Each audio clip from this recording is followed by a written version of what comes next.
globalement, en 2017, on peut dire que le qualificatif que j'emploierais, moi, c'est un marché qui a été très encourageant, puisqu'il y a eu vraiment un phénomène de rupture par rapport aux années difficiles que nous avons connues, avec un engouement et une dynamique très forte portée sur l'habitat, quel qu'il soit.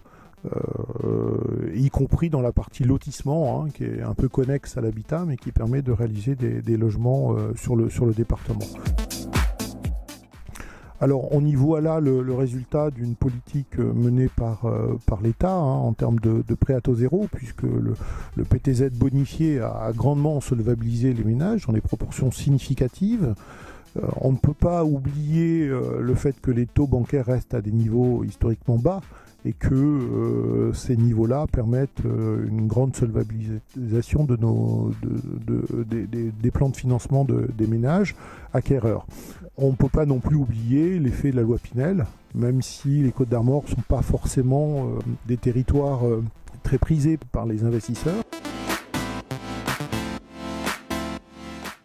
Le marché costarmaricain en 2017, de mon point de vue, a été porté de façon assez homogène.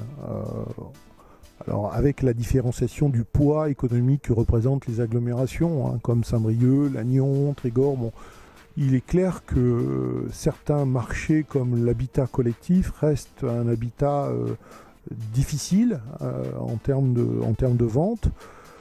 C'est moins vrai sur Dinan, qui, de mon point de vue, correspond à une exception. Parce que, encore une fois, on est dans une mouvance presque rennaise, et donc des habitudes d'habitat qui se sont inscrits sur de l'habitat collectif. On ne retrouve pas cette dynamique sur l'agglomération de Saint-Brieuc, pas sur Lannion. Alors, de façon marginale, certains programmes ont été réalisés sous l'égide de la loi Pinel, où là, effectivement, il s'agit plus d'un produit destiné à des acquéreurs, investisseurs qui vont louer. Et à ce moment-là, le locataire, on le trouve, et il y a une demande locative, effectivement. Mais en habitat principal, c'est un produit qui reste compliqué.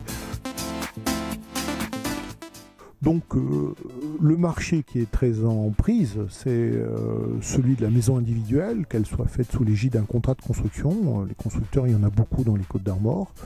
Ou sous groupement d'habitat, là on est moins nombreux à en réaliser, on les compte sur les doigts d'une seule main, mais avec des taux d'écoulement très satisfaisants à partir du moment où le produit est placé dans des zones urbaines ou périurbaines, avec des plans de masse qualitatifs, une offre technique qualifiée aussi, tant sur le plan énergétique que sur le plan de la création des espaces intimes. Et on s'aperçoit donc que si on respecte ces critères, on a, y compris sur des terrains très petits, des taux d'écoulement très satisfaisants.